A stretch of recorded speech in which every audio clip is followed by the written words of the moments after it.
Heart বা হৃৎপিণ্ড মানব শরীরের সবচেয়ে গুরুত্বপূর্ণ অঙ্গগুলোর মধ্যে অন্যতম।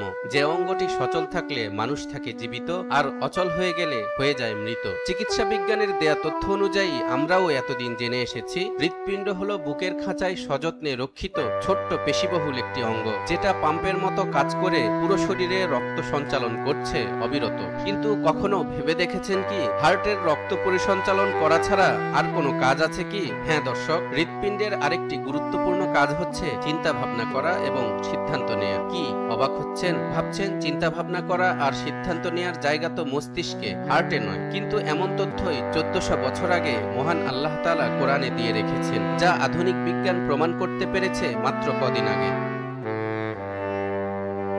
প্রতিটি হৃৎপিণ্ডের নিজস্ব একটি মস্তিষ্ক আছে। এই ধারণাটি বিশ্ববাসীর সামনে সর্বপ্রথম নিয়ে আসেন কানাডার মন্ট্রিল বিশ্ববিদ্যালয়ের ফার্মাকোলজি বিভাগের সহযোগী অধ্যাপক ডক্টর জন অ্যান্ড্রু আরমার। 1991 সালে তিনি আবিষ্কার করেন হৃৎপিণ্ডের নিজস্ব মস্তিষ্ক আছে। এই হার্ট ব্রেন এমন একটি জটিল স্নায়ুতন্ত্র যা হৃদস্পন্দন নিয়ন্ত্রণ করে। এই সিস্টেমটি মস্তিষ্কের মতোই 40,000 নিউরন, নিউরোট্রান্সমিটার, প্রোটিন এবং সহায়ক কোষ দিয়ে তৈরি। এরপর হার্টের এই ব্রেইন ঠিক কিভাবে কাজ করে তা যাচাইয়ের জন্য সুইডেনের ক্যারোলিনস্কা ইনস্টিটিউট এবং যুক্তরাষ্ট্রের কলম্বিয়া বিশ্ববিদ্যালয়ের একদল গবেষক জেব্রাফিশের উপর পরীক্ষা চালান, যাদের হৃৎপিণ্ড গঠন এবং কার্যকারিতার দিক থেকে মানুষের হৃৎপিণ্ডের সাথে অদ্ভুতভাবে মিল রয়েছে। গবেষণায় দেখতে পান হৃৎপিণ্ডের স্নায়ুতন্ত্র শরীরের অভ্যন্তরীণ অবস্থা এবং পরিবেশ সম্পর্কে মস্তিষ্ক থেকে ইনপুট গ্রহণ করে। হৃৎপিণ্ডের স্নায়ুতন্ত্র হৃদস্পন্দন এবং রক্তচাপের মতো আউটপুট বজায় রাখার জন্য সামঞ্জস্য করে। হৃৎপিণ্ড মস্তিষ্কের সাথে ভ্যাগাস স্নায়ুর মাধ্যমে যোগাযোগ করে, যা হৃদয় থেকে মস্তিষ্কে তথ্য বহন করে। এছাড়াও হৃৎপিণ্ডের স্নায়ুতন্ত্র মস্তিষ্ক থেকে স্বাধীনভাবে কাজ করতে পারে, শেখা, মনে রাখা, এমনকি অনুভূতি এবং সংবেদনও করতে পারে। পরবর্তীতে যুক্তরাষ্ট্রের ফিলাডেলফিয়ার থমাস জেফারসন ইউনিভার্সিটির জীববিজ্ঞানী ডক্টর জেমস শোয়াবার এবং ডক্টর রাজ ভাডিগেপল্লি ইঁদুর নিয়ে গবেষণা করে হার্টের 3D মডেল বের করেন, যেখানে নাইফ এইজ স্ক্যানিং মাইক্রোস্কোপি ব্যবহার করে হৃৎপিণ্ডের মস্তিষ্ক বিষয়টির বিস্তারিত ব্যাখ্যা দেন।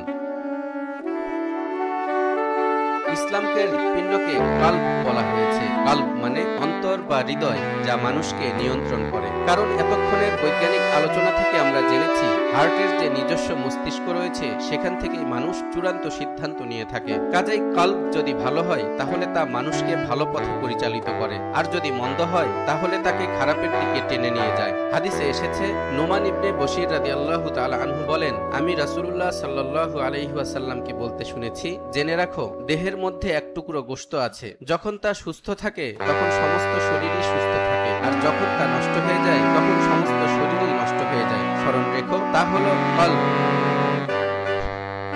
মহাগ্রন্থ আল কোরআনে আল্লাহ তাআলা বিভিন্ন জায়গায় এই কলবের বা অন্তরের কথা বর্ণনা করেছেন, যা দুই ভাগে বিভক্ত। কিছু আয়াতে ভালো অন্তরের কথা বলা হয়েছে, আর কিছু আয়াতে মন্দ কলবের কথা বলা হয়েছে। যেমন মহান আল্লাহ বলেন, আমি তো বহু জিন ও মানবকে জাহান্নামের জন্য সৃষ্টি করেছি। তাদের হৃদয় আছে, কিন্তু তা দ্বারা তারা উপলব্ধি করে না। তাদের চোখ আছে, তা দ্বারা তারা দেখে না। এবং তাদের কান আছে, তা দ্বারা শ্রবণ করে না। তারা পশুর মতো, বরং তারা অধিক বিভ্রান্ত, তারাই গাফিল।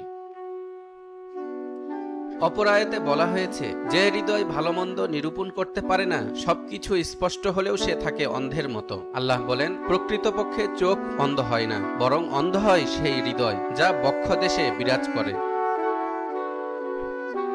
অন্যদিকে যে অন্তর সব ধরনের খারাপি থেকে মুক্ত ও পবিত্র, তার জন্য রয়েছে নাজাত। আল্লাহ বলেন, তবে যে ব্যক্তি আল্লাহর কাছে উপস্থিত হবে সুস্থ মন নিয়ে, সে মুক্তি পাবে। চিকিৎসা বিজ্ঞানের দৃষ্টিতে আগে হৃৎপিণ্ডের স্নায়ুতন্ত্রকে কেবল একটি রিলে সিস্টেম হিসেবে বিবেচনা করা হতো, যা মস্তিষ্ক থেকে প্রেরিত সংকেতের উপর কাজ করত। কিন্তু পরবর্তীতে হার্টের ব্রেইন আবিষ্কার হওয়ায় জানা গেছে হার্টের নিজেরই সেই ক্ষমতা রয়েছে, যা মানুষকে চিন্তা ভাবনা করে সিদ্ধান্ত নিতে সহায়তা করে। তাই তো মহান আল্লাহ তাআলা কোরআনে মস্তিষ্কের কথা না বলে বারবার কলব বা হৃৎপিণ্ডের কথা উল্লেখ করেছেন। আর বিজ্ঞানীরা বলছেন, হৃৎপিণ্ডের মস্তিষ্ক ও স্নায়ুতন্ত্র সম্পর্কে আরও গবেষণা করলে খুলে যেতে পারে হৃদরোগ চিকিৎসার নতুন দুয়ার।